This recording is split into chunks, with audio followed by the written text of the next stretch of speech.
problemas de aquellos tiempos, en los dos periodos que estuvo, siempre siguen siendo los mismos que está afrontando la capital en estos días? Problemas de los vendedores ambulantes, del transporte público, de la delincuencia, etcétera, etcétera.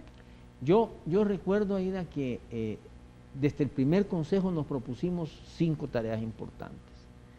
De esas puedo decir que 3 las logramos, que hubo una que a medias y que hubo una que no hicimos mucho. ¿Cuál fue? Vaya, nos propusimos la reforma integral del sistema, la reforma el manejo integral de los desechos sólidos. Bueno, tengo entendido que usted fue uno de los fundadores, ¿verdad? Y dimos la gran batalla, por cierto, con la oposición férrea del entonces diputado Norman Quijano, que otro día tuve la oportunidad de hacerle el comentario y me dijo, no, mira, tenés razón, güey. Pero, y se abrió el primer relleno sanitario de Centroamérica, que es otra cosa, hombre, que nos hizo pasar al manejo técnico moderno de los desechos sólidos. Yo no sé si usted se acuerda, y creo que muchos de los amigos televidentes se van a recordar de lo terrible que fue aquello. Pero ¿qué pasó? ¿Cómo es que se manejó? ¿Qué es lo que está pasando hasta hoy en día? Como que no cuaja esa cuestión del relleno. El relleno sí funciona, y el lo que no funciona es la gente que está manejando. No, el problema que tenemos ahora es la recolección. O sea, pero y se sigue dando todavía ese tipo de problemas. Aún en eso se avanzó bastante. Se dieron cosas importantes, se hicieron estaciones de transferencia, hicimos un sistema de modernización de la flota. Claro, pero todas estas cosas es administración, requiere continuidad, requiere implementación. Y el centro histórico, pues como decía yo en el inicio del programa, fue un alcalde que le volvió la belleza a San Salvador, dice. Esa rápidamente se fue otra de las cosas que sí logramos, mejorar la administración. Si usted se recuerda, antes todo se hacía en el centro, en San Salvador. Hubo toda una reforma administrativa ahí de la municipalidad, y parte de eso fue la creación de los distritos. Municipales. Aquí tenemos unos videos también, para si quiere verlos, a ver qué es lo que está para el reloj de flores. Uy, uy, uy. ¿Cómo estaba de gordito?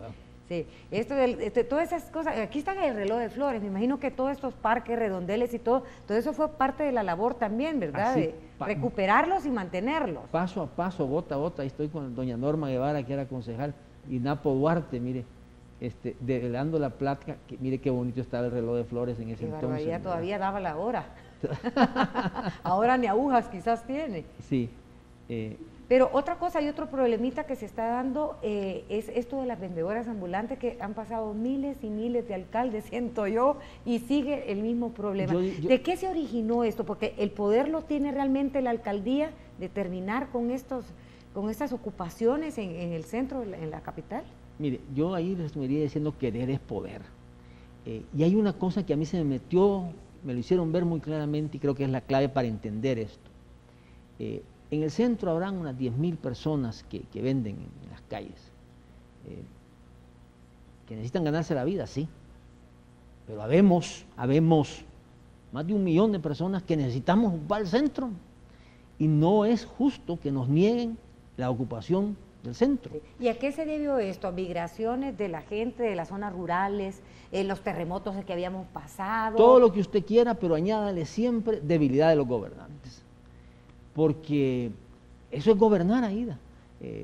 Hay que trabajar junto con ellas en diálogo, en construcción de alternativas, sí, pero el gobernante tiene que aceptar que su responsabilidad es devolverle el centro a la población. ¿Y el gobernante se refiere al alcalde en sí o al gobierno? Mire, es una tarea grande que se hace mejor y que idealmente debe hacerse en colaboración con el Ejecutivo. Nosotros tuvimos la oposición férrea del presidente Flores en aquel entonces. Sería muy largo todas las anécdotas por lo que pasamos, pero lo hicimos. O sea, no lo terminamos, no lo terminamos. Eso fue de lo que decía, de lo que se quedó a medias. Pero sí, yo no sé, yo me tengo la imagen vívida de lo que era la Plaza Libertad, lo que era la Plaza Barrio, lo que era la Plaza Morazán en aquellos tiempos. Y se cambiaron, se transformaron. Mire, solo para, antes de que se me acabe el tiempo, lo que era la Plaza Libertad. La Plaza Libertad tenía 3 círculos de ocupación. Había un círculo externo de vendedoras, había un círculo interno donde habían abastecedores, que habían cosas más al mayoreo, y el círculo más interno, que era donde estaban las fosas junto al monumento, se vendía sexo por las noches, y se ejecutaban los actos sexuales en la fosa. Eso hubo que sanearlo. Pero sí lo logró hacer. Y se logró hacer. Exacto. ¿Qué es lo que sucede ahora? Otro problema que se está dando es con el transporte público. Ahí, ¿quién tiene el poder? ¿O tendría que haber un mayor entendimiento entre el alcalde o la alcaldesa, el que esté pues en el puesto, con el gobierno? Mire, cuando yo le decía de los 5, ese fue el que no logramos. Ajá. No logramos. Al igual que los alcaldes que habían venido después de mí, nos reunimos varias veces, hubieron varias reuniones. Se necesita la decisión de hacerlo, es lo primero. Y nuevamente hay que pensar que probablemente va a tener un costo político en el momento, que probablemente va a significar momentos de fricción, pero el beneficio para la ciudad, para la gente que vivimos aquí, para el país, para nuestro medio ambiente, es gigantesco. Yo voy a volver a hacer lo que he hecho varias veces, un reto al alcalde electo Norman Quijano, a los otros 13 alcaldes electos del área metropolitana, a los candidatos a la presidencia, a don Rodrigo Ávila y a Mauricio Funes, a que comiencen a adquirir compromisos, a que comiencen a dialogar sobre el problema. Es algo que le debemos al país. Claro. Bueno, en ese país. Momento que usted es alcalde, ¿tiene apoyo todavía de los partidos que estaban en coalición, del FMLN? Porque después tengo entendido que pertenecía al Frente. ¿Sí es así o no? Y si es así, ¿qué pasó? ¿Se salió o lo sacaron? Yo entré no siendo militante del Frente, no siendo militante de ningún partido. En 1998, hoy viéndolo en retrospectiva, como dicen, siempre es mejor jugar fútbol el lunes, ¿verdad? Porque no se debió haber hecho esto, el gol falló.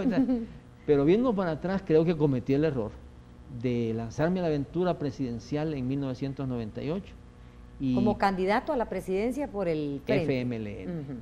Y ahí, para ser candidato a la presidencia necesitaba uno inscribirse en el partido. ¿Pero ahí lo apoyó siempre el partido, la coalición o cómo es? Se abrió entonces un debate al interior del Frente. Creo que con los que he conversado, compañeros con los que he conversado, y particularmente con quien fue mi adversaria en esa competencia, hoy viendo hacia atrás reconocemos que lo hicimos mal. Y costó la elección, se perdió la elección. Hubo un debate muy encarnizado con doña Vicky de Avilés, la magistrada, doña Victoria de Avilés, a quien le tengo mucho aprecio, mucho cariño, y creo que ha hecho mucho donde está por el país. Pero yo recuerdo ahí que fuimos a las 14 cabeceras departamentales, en cada una de ellas se hacía un supuesto debate, pero lo que era realmente el enfrentamiento de dos barras que chocaban entre sí. El tiempo y la experiencia nos ha hecho ir madurando y entender que ese no era el camino, pero desafortunadamente en aquel momento ese fue el camino. Creo que tenemos que ir cada vez más superando esas culturas de confrontación por las culturas de diálogo y debate. Pero bueno, y así fue que entré yo al Frente siendo ya alcalde. Fue hasta el final de mi segunda gestión que tuvimos diferencias alrededor del tema de la salud al interior del FMLN. ¿Hubo roces entonces por ese tema? Alrededor de ese tema, el tema de la salud, tuvimos diferencias de opiniones, sobre todo con quien era entonces el dirigente máximo del partido, con Chafik. Creo que hoy, viendo hacia atrás también, y por lo que he podido hablar y discutir, también ha habido salto de calidad en el sentido de entender y de poder señalar cuáles fueron los errores, qué es lo que hicimos mal y hacia dónde la solución. Por el bien del país espero que así sea y que hayamos, en concreto, hablando de políticas de salud, estuve en los Estados Unidos el último año y tenía un profesor, premio Nobel, por cierto, el señor, que hablaba y me metió mucho en la cabeza, mire, la mejor reforma del sistema de salud es la reforma posible. El señor conocía de todos los países y decía, lo mejor es lo que realmente se puede hacer.